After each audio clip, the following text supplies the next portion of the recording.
And I think that this assassination culture is not only very real, it is a fundamental moral threat to American civilization. A study from the Network Contagion Research Institute essentially surveyed a bunch of different people on the political left, and they found a disturbing trend in the support of political violence. 38% of total respondents said it would be somewhat justified to do an unspeakable thing to President Trump, to take his life, while 31% said the same about Elon Musk.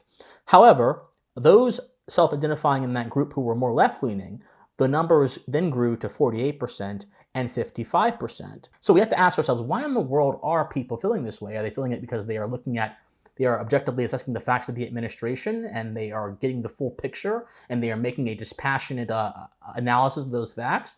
Or are they doing it because they have a certain premise in their head and everything in the world must conform to their premise?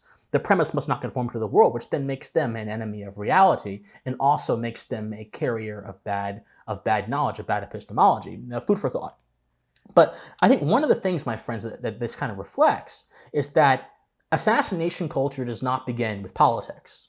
It begins with a human urge, a human feeling, and it ends up manifesting in a political form. So assassination culture is not a political phenomenon, or solely a political phenomenon. It is a moral phenomenon that shows up in political ways. What assassination culture does is basically convinces you to reject your nature in pursuit of a cause.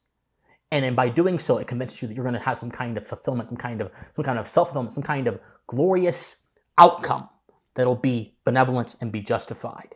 And that, my friends, is precisely where its danger is, because when you can rationalize an immoral behavior, you become a threat to everybody because you are convinced by your own righteousness. Thinking themselves wise, they became fools, as the ancient scriptures said about a group of people that had this same kind of problem. So this culture rises from a rejection of the humanity of others, but also a rejection of the social virtues that arise from man's nature.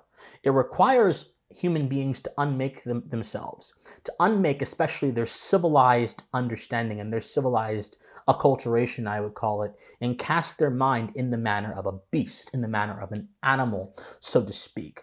Assassination culture, and this leads me to my last point here, is a relic of primitive man. Well, I have to have universal ideas, I have to have veracity, I have to have truth, I have to have fidelity, I have to have justice, I have to be willing to respect my neighbor's possessions, so on and so forth. But I also must understand that not all good behavior comes from force. Some good behavior comes from the heart, and so some things should be separate from the realm of law. These distinctions don't happen when you're primitive. They can't, because you have not developed the language, the tools, the intellectual tools to get you beyond the state of primal violence.